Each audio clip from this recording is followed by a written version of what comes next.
Welcome back to Part B, Ecological Succession. So what is ecological succession? It's a series of changes in an ecosystem in which new populations of organisms gradually replace existing ones.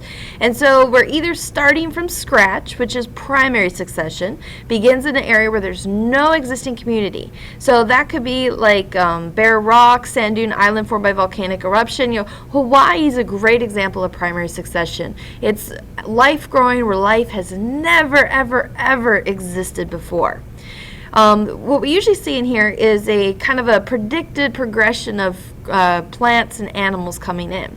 And so the first things we usually see are our pioneer species. Those are our lichens, our algae type things, those that are small, fast growing, and reproduce quickly. They can handle real extreme environments, especially something that's alive on bare rock. That's a really tough little plant. Mosses, those type of organisms. And so we'll see those coming in first, and they kind of set the stage for the next level to come in. And so we'll see the mosses and lichens happening, and then they weather the rock. They have a little bit of acid inside their roots, and they'll kind of wear it down until we get to where we have soil, and then we can start to see our grasses growing. And so these small plants will build up to bushes, and then finally what we consider a climax community, we'll have trees. And so they'll be the last ones on the scene. So if you ever are like out in the ocean and you see this little island off in the distance, and the only thing that's on it are mosses and maybe a little bit of grass, that's a pretty new island there. But if it's got trees, it's been around for quite a while. The counterpart to primary succession is secondary succession. Secondary succession is where we had a community or in an ecosystem, but then it got partially destroyed. And so forest fires, a massive hurricane, a flooding, we already had soil there. We had growth before, but now we've come through and we've wiped it out. Well, you see there's a tractor on this picture.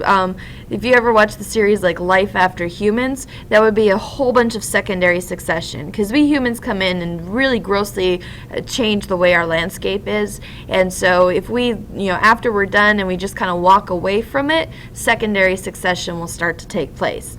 Our big difference between our primary and our secondary succession is that whole part where we have the little mosses. We could kind of skip that, and so we'll go straight to getting our weedy plants. We think of them as weeds and something awful. They're actually like really tough little plants that are opportunists, and so as soon as you give them a place to grow, give them an inch, they'll take over your yard. Those are the ones we'll see coming in early on secondary succession. And then to our grasses, shrubs, the pine trees, and then finally our temperate deciduous trees, our oaks, those with leaves, stuff like that. This is considered our climax community. Once you get to the point where you've got nice trees there, you can't get much better than that as it comes to succession. So with secondary succession again, the reestablishment. So you have a big disturbance, a big forest fire, something came through, and we're down to that soil. Then we get our pioneer species growing, dandelions, thistle, all that. Some of them die or replaced. They usually get outcompeted by the other things, like grasses will kind of shove them out. And then eventually we'll end up with our trees. Once we get to that point where the trees, we usually say that community is in equilibrium, and we're not going to see a whole lot of changes beyond that until we have another disaster come through.